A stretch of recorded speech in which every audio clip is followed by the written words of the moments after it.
This podcast is brought to you by Most Valuable Podcasts, leading the league in podcasting entertainment.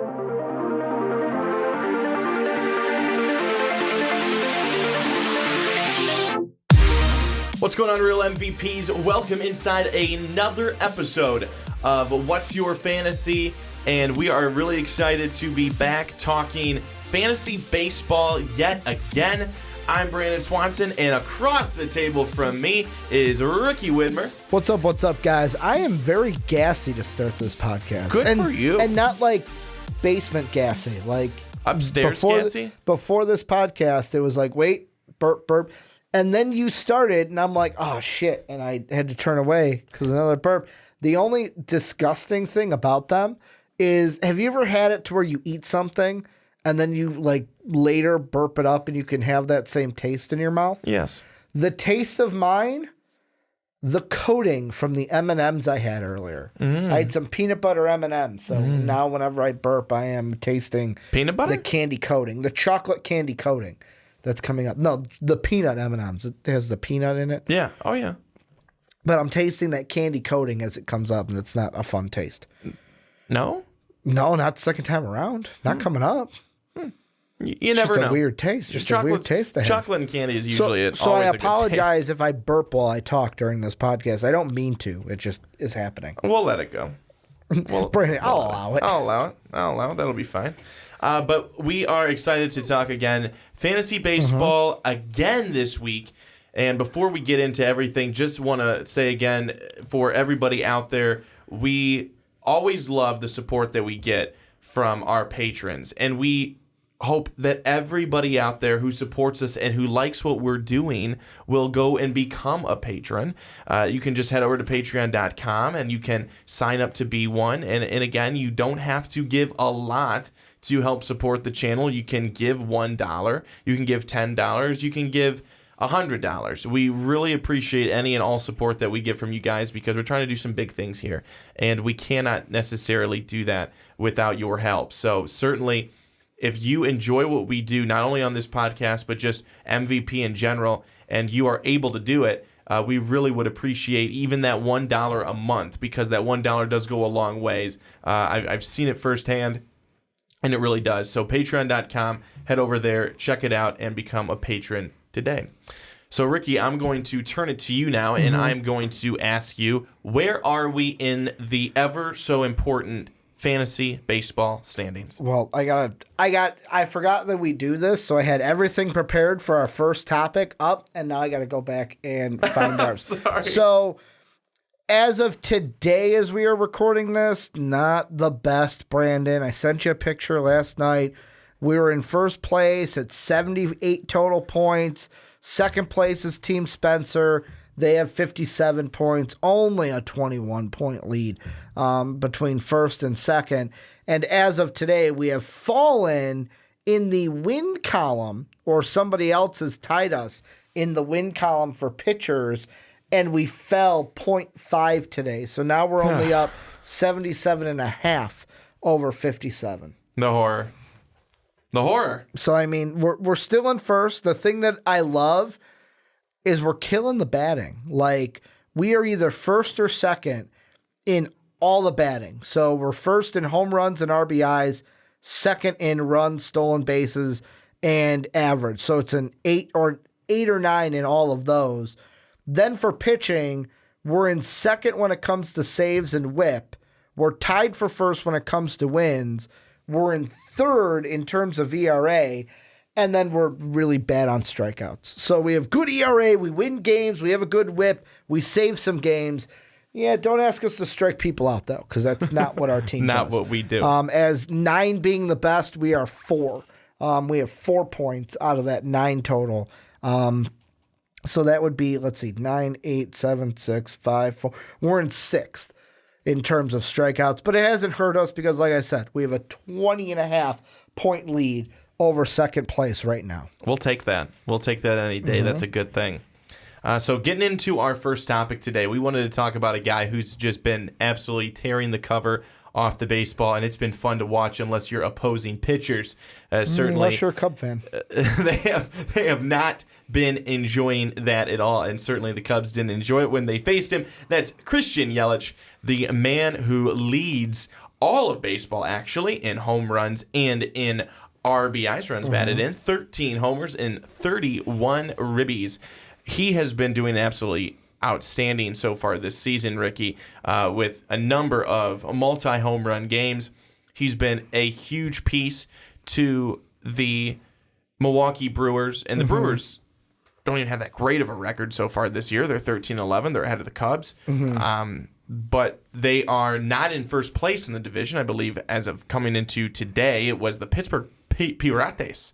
The Pirates? Yeah, that's totally not how you say it. But the Pirates, I believe, were in first place by maybe a half a game or a game, maybe a game over Milwaukee, a half game over the St. Louis Cardinals. As of right now, Pittsburgh and St. Louis are technically tied. Because Pittsburgh is 12-8, St. Louis is 13-9. And then the Brewers are a game back, the Cubs are 2 back. So that's how it stands right now as we're recording this on Tuesday night. Okay. And the Cubs are currently winning. Let's see. So we've got games going on right now. I'll just do this. This will be over by the time they see it, but who cares? Yeah. The Brewers are actually losing as of right now, bottom of the 5th to the Cardinals, 2-1. That would be huge. And the Cubs are winning 6-1 over the Dodgers right now, and the Pirates are losing. So if those stood up, then St. Louis would be in first, Pittsburgh would be a game behind them, and then the Cubs and the Brewers would both be 2 back. If those scores hold up by the time you are listening to this podcast on Thursday, I want to say this one's going to go up. And when we talk about scores, they don't usually do a good job of holding up the next Especially my day. luck. But I will say it's been before we get on to Yelich, it's been very interesting in the Central for the NL. Be a tough division. It's been very tight so far this year. The Pirates have made some strides. The Cardinals, they made a lot of strides in the offseason. Obviously, the Brewers were good from last year. The Cubs, they're trying to be back there again as well in the mix. And then, of course, you have Cincinnati, who someone's got to be last, and unfortunately, it's going to be them. Hey, at least you got Yasiel Puig. Yes, and who else? Who do they get from the Yankees? Pitcher. Blanking on his name right now. I'll think of it. But moving to Christian Yelich, from a fantasy perspective, Ricky, he's been one of the best players. He's eighth in average. So first in home runs, first in RBIs, 8th in average at 337 in the National League. He's been outstanding. No, he has. Anyone who's got him on their team, they are thriving because of it.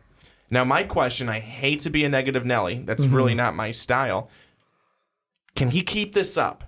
Can he keep rolling at a type of pace like this? Does it continue? So I'm going to say yes, although in his last 3 games, 0 for 2, 0 for 4, 0 for 1. So the 21st, he went 0 for 2 against the Dodgers after going 2 for 3 the night before. Then went 0 for 4 against the Cardinals on the 22nd. And then on the 23rd, went 0 for 1 against the Cardinals. Or is today the 23rd? Today's the 23rd. So far, he's 0 for 1 against the Cardinals as we are recording this. I think it's a yes. He can keep this up. But here's the question I wanted to throw over to you, because the guy who has Yelich in our league is Team Vasquez. And Team Vasquez was originally second place right behind us. But Team Vasquez has fallen. And it's not because of the batting. It's because of the pitching. Last place in Ks, tied for last in wins, has fallen from second to 5th. The question I want to ask you is, with Christian Yelich, if you are a team that is solid batting, could use some help pitching because of how good Yelich has been, do you think about trading him in fantasy if you need some help to boost up? Because the thing that I look at with Yelich is it depends on your situation. But if you're in a situation where you're solid pretty much throughout, do you maybe think about trading him to try to get some pieces that could help you in other areas of your fantasy team? Like, for example, with Team Vasquez, his pitching. I would find it hard to do, and I think that it would be really difficult to find anybody out there playing fantasy baseball that would easily give him up. But you would have to, just like what we talked about earlier today, being part of the onside kick and talking about some trades and things there, you would have to get a haul for him. I mean, we're talking 3 pitchers, maybe another hitter in return of lesser quality. And obviously, that's what I'm talking. And obviously, because of that, you might have to drop some players, because if you're only giving up Yelich and you're getting 3 in return, you might have to drop some, but hopefully you're getting quality guys in return. I'll ask you this then. Because Yelich is the number 1 positional ranking for his position right now, let's say you're trading him for pitchers. Would you need, like, in your mind, are you only making that deal if pitching is what you need?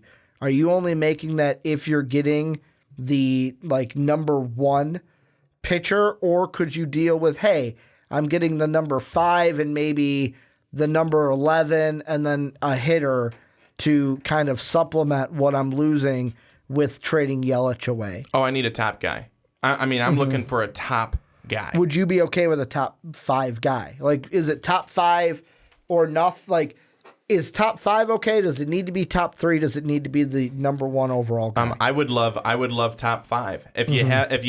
top 5. I would think that another one of those pitchers, if you're going for multiple pitchers, another one of those guys has to be there in the top 10. I'd want a top 5, a top 10, and a top 20. That's where I would be looking for, because Christian Yelich, arguably could be the number 1 hitter. Right now, I know there's Bellinger. I know that he's been a great batter as well. But Christian Yelich, to me right now, while he doesn't have the number 1 average, he's batting at 337. Come on. 337, leads in home runs, leads in RBIs, is absolutely outstanding, gets on base, drives in runs, does his thing, night in, night out, producer, big time. He's a number 1 guy. An overall number 1 guy. So that means, and I'm just going to throw this out there, if I'm going to list off the top 5, and this is if pitching is what you need, the guys that Brandon would be trading for are Luis Castillo of the Cincinnati Reds. He's surprisingly the number 1 starting pitcher in fantasy right now. Who's that? Luis Castillo. Then Trevor Bauer of the Cleveland Indians. Tyler Glasnow of the outstanding Tampa Bay Rays. 4 would have been Matt Schumacher, but he tore his ACL. He's done for the year, so I'm going to skip him. And then the last 2 would be Jose Barrios of the Minnesota Twins and Blake Snell of the Tampa Bay Rays. However, Blake Snell right now is on the broken toe injured reserve. He's right now listed as injured reserve 10 days. So the next guy after that would be Justin Verlander. So those are the kind of guys you're getting. It's just something I threw out there because in fantasy baseball, it's not like, and I'm thinking Roto. Of course, there's people that do head-to-head, but I'm thinking Roto. It's not like fantasy football, where fantasy football, I got Tom Brady. If Tom Brady has me a big game, 1 or 2 guys can carry me to a victory. In fantasy baseball, if you're playing Roto, if you're not kind of decent the whole roster, 1 guy can kind of bring you down. Like, yeah, he gets a ton of home runs, but his average is $125, and that's bringing my average down. So, I mean, that's a reason why I think, hey, if you're lacking in some place, if you've got Christian Yelich and can think about trading him, that's why I asked do you? But I would also worry about I'm trading him and then he's going to keep up an MVP pace and I'm going to lose to that person because I'm giving them Christian Yelich. But again, it's what are you valuing most? I mean, if you're someone who values pitching more than you are valuing hitting, if you have really good hitters behind him where you are willing to be able to, give him up for some really good pitchers, I mean, that's what it comes down to. But if you cannot, I mean, if he's like your number one guy and he's the one who's really getting you everything, but your pitching is really bad, I mean, you have to work the waiver wire then. That's where it's timing, and it's what type and style of general manager for your fantasy team are you? Because if you're unable to work the waiver wire really well, you're going to put yourself in a lot of really tough positions because that's where you find some of the gems. Well, and that's like, if I'm just going to go off of number ones alone, so number ones in fantasy, these are the guys that are in the Christian Yelich club. Because how there is because there's 9 positions, there's going to be 9 guys with a number one for a positional rank. The guys that have that right now are Christian Yelich, Anthony Rendon, who right now is day-to-day with an injury, Cody Bellinger, Chris Davis of the Oakland A's, George Springer, D. Gordon, Tim Anderson, Yasmani Grandal, Domingo Santana. Those are your guys. And you want to know the funny thing about most of those guys, Brandon? You want to know the funny thing about it? Yeah. And this is not me trying to boast or anything. 5 of those guys are on our team. Well, we're pretty outstanding. So, I mean, that kind of helps. But, like, that's the thing. It's like, if you're going to trade Christian Yelich, you might be in the category of, all right, I got to be getting one of those guys. I got to be traded. If I'm giving up the number one outfielder, I have to get the number one first baseman or the number one third baseman along with the pitching that I need, because I don't think you're going to, like, I think a better option would be target the top hitter on their team, get a number one hitter, and then try to get pitchers that help out your squad. But didn't mean to derail it in the trade talk. It's a thought that came to my mind, especially because of how fantasy baseball is so different than fantasy football. Yeah, no, I completely agree with that. I think that when you look at your squad and you look at your team and you look at what you have in front of you, it's really important to understand too, like with the differences of fantasy football and fantasy baseball. Baseball, it is 162 games. Football, you have less than 20. Yep. And baseball guys will go into a slump. You know that. You know that will happen. There will be weeks where they will not be playing well. Your top guys will have weeks where they're not playing well. For the longest while, I had Tatis from the Padres. I had to bench him for a while because Dansby Swanson was playing really well. Tatis was kind of slowing it off, and then they kind of switched to where now Swanson's on our bench, and Tatis is back in the starting lineup because he started to pick up his play a little bit. So, I mean, it's all in baseball, it's a marathon. It's not really a sprint like it could be in football. Absolutely. I agree 100%. Ricky, any other thoughts on Christian Yelich and your belief on where he's going to be the rest of this year? MVP. What he's doing right now? You MVP. believe it? Okay. That's what he's going to be. He's going to be the... He's going to be the MVP again? Refresh my memory. He won it last year. Back-to-back MVP. Back-to-back MVP. Ever since he's been traded to Milwaukee, he has been a special kind of player. I hate to see it as a Cubs fan, but you know what? I think he'll be the MVP for the NL. But you know what? I think it's fun for baseball, though. It's fun to be able to see that and guys that are able to do that. And Christian Yelich, I mean, again, while I think we all agree and Miami Marlin fans are sitting there going, really? You're kidding me, right? Like, we had him, and Jeter traded him. Thanks a lot, Jeter. But at the same time, I mean, can you necessarily blame him? I get that people are going to be upset because of him doing that. But also look at Chris Sale. And I know he's having a real tough year so far this season for the Boston Red Sox. This is not the Chris Sale that people know. But Christian Yelich is to the MLB what Khalil Mack is to the NFL last year. and they both happened in the same year, where they were on crap teams, they got traded, now they're doing really well with their other team. Both got knocked out in the first round of the playoffs, too. But I also just want to say that... No, Brewers got to the NLCS. I apologize for that. But I also want to be able to say that, it's one of those things where, okay, how many more wins was Christian Yelich himself going to be able to bring to the Marlins? Was it going to be enough for them to be able to reach the playoffs? No. Was Chris Sale's couple more wins, 5 more wins for the White Sox going to be able to help them reach the playoffs? No. So you have to get rid of those players to be able to hopefully haul in some solid talent and younger talent in return. That is the way that it works. And unfortunately, that's what was happening for the White Sox. That's what was and is happening for the Marlins.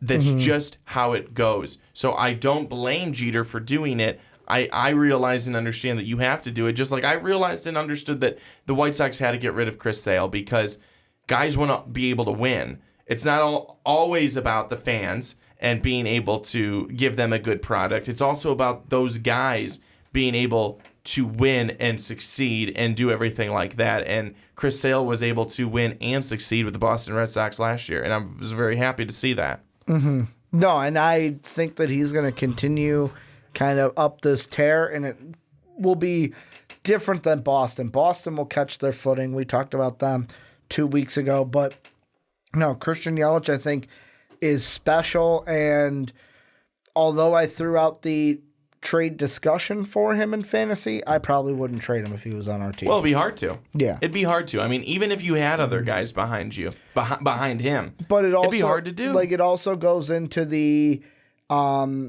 decision, though, of, like, when we drafted, why we drafted Javier Báez over Bryce Harper. Like, Bryce Harper is a higher-ranked player preseason than Javier Báez, but there were different things that Javier Báez were going to bring to our team that Bryce Harper wouldn't have. And I think that Christian Yelich owners, depending on where you are, if you're not in first in your league, you're going to kind of have to weigh that out of, like, you know what? I have him and I'm fifth. Do I hang on to him and know that the rest of my team ain't up to snuff, or can I trade him and get a kind of bonus and kind of hefty bonus to the rest of my team? Completely agree. Completely agree. Well, Ricky, moving to our next topic, there was some interesting things that happened in the world of baseball this past week. And one of those was a game between the Chicago White Sox and the Kansas City Royals, where Tim Anderson hit a home run, no doubt about it, tossed his bat over near his dugout, yelled something to his dugout, and ran the bases. Everyone knew he was going to get hit in that next at bat, or at least thrown at. Was no surprise, I don't think. But then the bench is clear, and Brad Keller, the pitcher, who was on the mound and threw at Tim Anderson, was suspended 5 games, or a start for a pitcher. Makes sense. You most likely expect that that's coming. Tim Anderson was suspended for 1 game. Only 1 game. But it wasn't for throwing his bat. It wasn't for throwing a punch in the scuffle. It was for language. And it was for language that hasn't fully been specified. I have it here. It's from the score. So the score has, the league announced Anderson's suspension was due to language he used, but did not confirm what he said. However, reports suggested the umpiring crew ejected Anderson after he called Keller, who is white, a weak-ass effing N-word. So that's what the reports are saying, that he used the phrase weak-ass, the F-word, and then the N-word. So, Ricky, my comment to you, my question, moreover, this is for guys who are out on a field anywhere. NFL, MLB, hockey, basketball. I mean, are we surprised? Things like that are being said all the time. Like Football. I'm telling you, guys get, if they stand over a guy after a tackle, they stand over him and they may say something. They don't get suspended. They get a 15-yard penalty for taunting. Yeah. They don't even say, "Oh, bad language." Well, no. Hold on. We've had it to where like if the ref hears, because like we've heard in games like, oh, I heard this player say the N-word, they've been flagged for it too. So I mean, the NFL has it too. But I'm certainly not condoning the use of that word, but Tim Anderson is in the heat of a battle with a guy who just threw at him.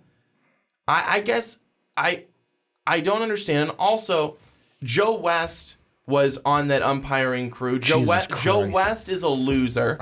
Joe West needs to be grumpy old man. Needs to be retired. Joe West needs to be retired from baseball and umpiring. He is awful. He's terrible. He has got so much bias, certainly against the White Sox. But Joe West needs to be gone. Most people around baseball would agree. And Joe West wouldn't even give a detailed reason why Tim Anderson was thrown out. I understand now we have some reports, but Joe West, he just throws him out, doesn't say any reasons why or anything like that. No way Joe West, who's a white guy, is going to, like, you don't want to. I get it with Joe West. If I'm Joe West, I ain't touching that with a 10-foot pole. I'm just going to say I ejected him, and that was it, because you don't want to, have that word. Like, even when I was just reading this report from the Score and said it like I said it, I got a little awkward saying it because it's not a word that A, I feel comfortable using, and B, that's not a word I should be using. No. And here's the thing I think with this, and this is, it doesn't have anything to do with exactly what it says. It's just profanity in general. Like, I'm reading here in the article where here is what Anderson said when asked about it. He said, people don't know what we go through as black men, and they don't know exactly where we come from being a black man and the culture of being a black man. What I said was one of those things that happens when black men get mad. When we're angry, that's like the go-to word.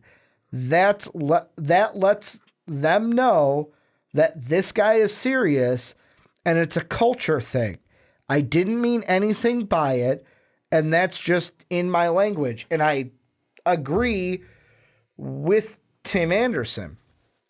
It comes down to that is a cultural thing. Like, I know firsthand because I'm a teacher, and I teach in an area that is heavily African American and heavily Hispanic. I can't even count how many times on my hand I have to tell students, especially like 6th through 8th grade students, hey, let's not use that word in class, because the kids just use it as a term. It's like they don't mean anything bad by it. And it's not like, you said a bad word, here's a detention, or, oh, here's a bad word, I'm sending you to the office. No, it's just a simple like, hey, we don't use that language here. And I think with me, that's where I'm sitting of, yes, Tim Anderson is right. That's just how, like, I feel like as a culture in general, not even just black, but white also, white, Hispanic, Asian, everybody, we are on the side now of we're much more freer with our language than it was in the past, where I feel like our athletes are more inclined to say an F word or two and say a swear or two. And it just, like, how many interviews have you seen where it's like it just slips out and they go, oh, shit, sorry. Oh, fuck, it happened again. Oh, damn, it happened again. Because that's just how I feel like the young generation, our generation is growing up, and that's how we spoke. Like, when I speak in a professional setting, way different than when I speak to you guys. I drop a lot more fucking F-bombs when I'm with you guys compared to when I'm at work. And I kind of feel like it comes to the decision of what do you want from your baseball? Do you want your guys to be themselves and be the personalities? Now, on baseball, it's a little bit different because there's a bigger gap between the fans and the players. But I look at a sport like basketball. You are literally right on top of the guys in basketball to where if Jimmy Butler tells something to Joel Embiid, 9 times out of 10, if you're right there courtside, you can hear what he is saying to that player. So I think it becomes a situation of, do we want our players to be their true selves? Which, like Tim Anderson said, I didn't mean anything by it. This is just how I get when I get angry. Or do we want to have rules in place of, hey, this is a professional atmosphere, and when you're out on this field, you are held to this standard, and we don't use that language because there's kids around. And let's be honest, kids are around, and there are parents, some parents that don't want their kids subjected to that. There are some parents that could fucking care if their kids hear an F word or not. Like, I mean, my parents were always the ones of like, they swore, but it was much like a thing of like, you understood that like, hey, you don't say that, and when you're old enough, you can then have the choice to say that or not. But like I never, like as a kid, I never said a swear word around my parents. Then when I turned 18, I started saying them more. They started not yelling at me for it. And now like I can talk to my mom much like I talk to you or Dave and kind of just use an F word casually and not get in trouble for it. And I really like that take on it, Ricky. I think it makes a lot of sense. I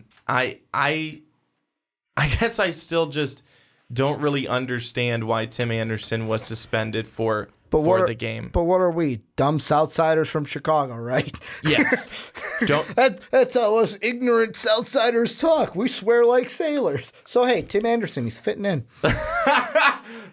But you know what? I love Tim Anderson. Mm-hmm. Truly, I think he's a class act. I think he's a great guy. Was it just heat of the moment? It's heat of the moment, and that is the whole point. Is that's what happens. People you try say getting things, hit with a baseball, it fucking hurts. But it does, and people say things all the time in a heat of a moment. They don't mean it. Tim Anderson meant nothing by it. He was basically saying, "Screw you, dude. Don't be throwing at me," but in a different way. I guess I don't want to make this into he said the N-word, he's a terrible guy. Well, he's also an African American male that comes from a different background than many of us do, and I guess I empathize with Timmy. With being with so, Timmy, big time Timmy. We're very close personal friends. I'm sorry, that's Tim Lynchcomb. He's very fun. Hey, Tim Anderson. You ever want to come on What's Your Fantasy? You're more than welcome. Yes. I think that really he's not going to be defined by that. Mm-hmm. It's a real big blip. I think a really small blip rather. People have come out. Other players have come out in support of him. I mean, even a guy who he got into some beef with Marcus Stroman, who a guy he got into some beef with, was it last year, a couple of years ago, came to his defense. I mean, this is ridiculous. I think baseball, again, I don't want to try and overreact because it was just one game, but I still think it was a little silly that it was even suspended. I just want to ask you this, and this is my kind of last thought on it, is where do you think we'll be headed as a culture? And this is all sports. Do you think we're going to be a culture that one day is okay with our athletes speaking like that because that's just how they spoke as kids and how they were kind of like the slang just brings up? Or do you think there will be eventually a day where maybe in the rule book, hey, you can't talk like this? And obviously baseball is different because the clubhouse, you're around your teammates. It's basically like hanging out with your bros for an entire summer, for like half the year, and they fucking talk to each other like that all the time. Like they use language like that all the time. So do you think we're just going to be eventually like, you know what, we're free, we don't give a shit about it? Or is it going to be something that we crack down on and have actual rules for in the future. Honestly, they'll probably try and crack down on it and have rules for it in the future, to be honest with you, because they're so worried about that could drive away any fans that would be coming to the game, and owners don't want to lose money. That's what it's about. It's not about any actual ideals or values or anything like that. They don't want to lose money. Yeah. It's like politics. They don't actually care about the people. They just don't want to lose the votes. No, it's just something that I thought of, and that's what I think is really of this, is it just comes down to the fact of where we are as a culture and just how it is growing up, because like I was also one of those kids that swears like a sailor, and you notice how I've kind of been letting that out a little bit during this segment just to show you, like, that's just how I speak. That's just how it is. I'll drop an F-bomb here and there. I'll say an S word here or there because that's just what I'm comfortable with. That's what our little community here has been like, and that's who I've interacted with, adults, non-adults, like it's all been the same. Exactly. Well, Ricky, I think a great topic there. And then to just go into our last topic here for the podcast on What's Your Fantasy, talking fantasy baseball. You just kind of want to go through, really, really light and pretty quickly, just some people who you've been looking at and you've been seeing the last couple of weeks that you think, hey, they'd be good to go pick up from the waiver wire, or some guys that you're like, we had them on our team to start, but to this point in the season, they just haven't done anything, and I've had to drop them onto the waiver wire. So what are your thoughts here? Yeah, no, naturally. I mean, for me, it's been mostly pitcher-based for us, because that's just something that we've had to kind of focus on, is our pitching. But one guy that's been picked up in a ton of leagues the last few games, he's been getting a hit, 2 hits, is Hunter Dozier from the Kansas City Royals. I know he's day-to-day right now with a back, but you look at the last 4 games, 1 for 3 with a run, 1 for 1, then 2 for 4 where he had a home run and a run and a ribby. He had 2 for 2 with a home run and a run and a ribby. So he's someone that you can look at, and he's flexible because he's a third base, first base kind of guy. But with me specifically, the thing I've been looking at is starting pitching, especially for us, and guys that I've gone out and picked up. And of course, we got to wait for their starts to see how they do. But I've been targeting strikeouts, and one guy that's had 6 to 8 strikeouts in his last 4 games, Caleb Smith from the Miami Marlins. Carlos Rodon looks like he could be, like, he's someone that, yeah, the ERA might be a little high at 2.89, but he's got a good whip. He strikes guys out. He's winning games. He's 3-2 right now, so we'll kind of see how that goes with everything, but that's kind of who I've been looking at, is more of the pitchers, more of a Caleb Smith, a Domingo Herman, and then a Carlos Rodon are the guys that especially that I've picked up for our team. And on the other end, the guys that you should drop, Matt Schumacher, obviously. Yeah. Because he tore his ACL, so he's not going to be playing at all. But also, I mean, with me, I haven't really noticed one for our team. But a lot of guys that I'm seeing, like Ben Zobrist is getting dropped by a few leagues. Kyle Schwarber, actually. Wow. That actually shocks me that Kyle Schwarber is being dropped, but he's kind of a guy that 1 for 4, 1 for 3, 0 for 3, 1 for 3, and hasn't really been hitting for power like you really want him to. So that's maybe why people are starting to drop him a little bit as well. Well, I can certainly say on the side of people to possibly pick up, Joey Gallo has been doing really, really well. Joey Gallo or Joey Callow? Joey Gallo? Do you know what reference I'm making? No idea. It's a My Cousin Vinny reference. So in the movie, I'll just explain it. You thought I said Joey Gallo. No, I said Joey Callow. Yeah, okay. You're right. Joey Callow. I did not pick up on that right away. And I just watched My Cousin Vinny with my mom and dad not too long ago. It's a great fucking movie. It's really funny. It's a really good movie. Respected Southerner eats instant grits. 2 Utes.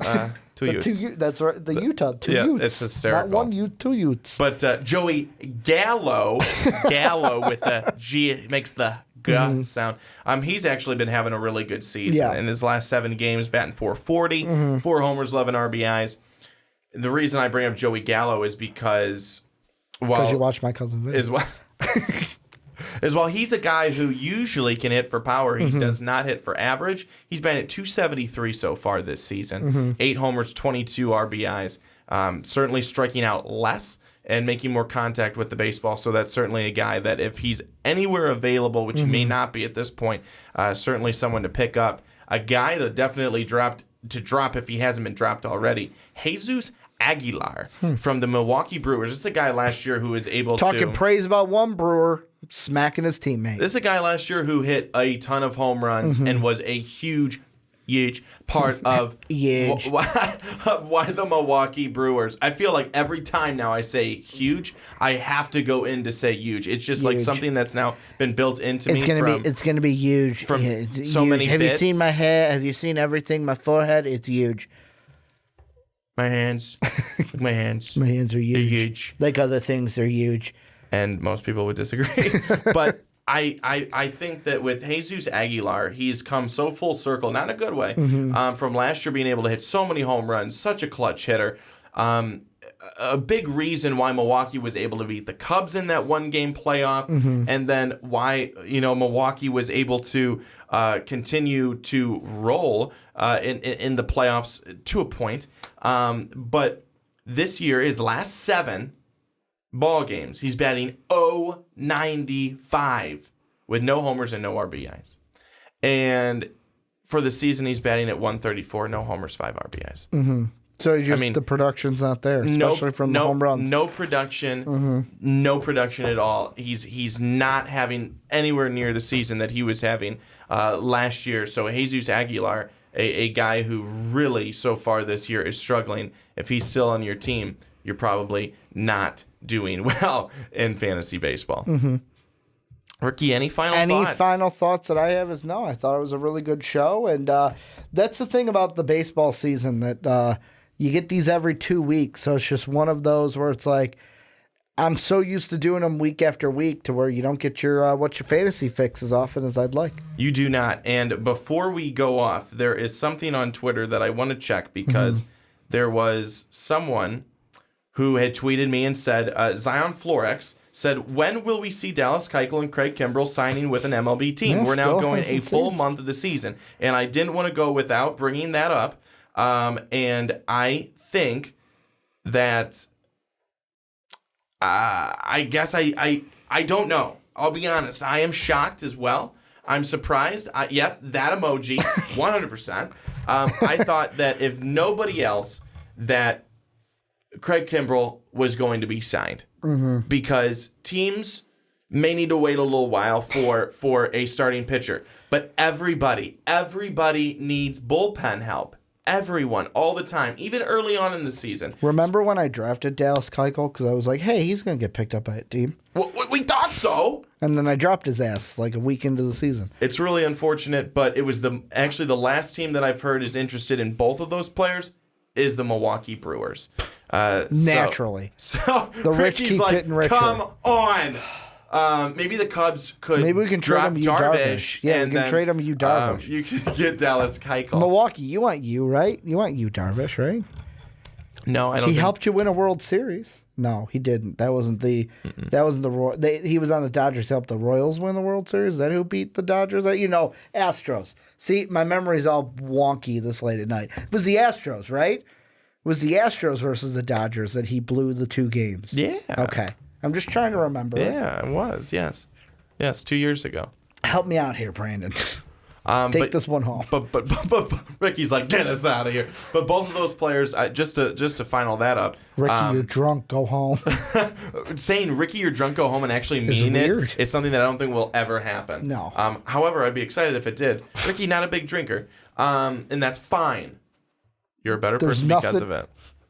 There's nothing wrong with that. The old Seinfeld. Not that there's anything wrong with that. And there's not. There's not. That's fine. We'll let it slide. I still like you because of it. But Dallas Keuchel and Craig Kimbrell, they will sign somewhere this season. It's going to happen. Teams are going to get injuries. I mean, we're not even close to the middle of the season, so they're going to have injuries. Bullpens will get worn down. Kimbrel will get what he's looking for. I think it's all going to end up being just fine in the end for those two players. They will find a home, just not sure when that's going to be. So that is going to wrap it up for us today. Another fun, like Ricky said, another fun episode of What's Your Fantasy Baseball edition, as we are all summer long. Really excited about it, getting back to fantasy football in the fall. So that is going to wrap it up for us. Again, a plug to become a patron if you want to be. Head to patreon.com and pledge your support there. You can help us do bigger and better things here at MVP, which is what we're trying to do each and every day to try and bring a better product to you, which is what we definitely want to do. Do you have something to say? No, that was me. For all my First Take fans, you will get the reference on that one. Okay. I did something that Max Kellerman did on a broadcast, and I had to cough to cover it up. Oh, very good. So, Ricky can tell me off air. I I'll tell you. Really don't understand it right now, but that is going to wrap it up for us. So for Ricky Widmer, I'm Brandon Swanson saying so long, everybody. Take care.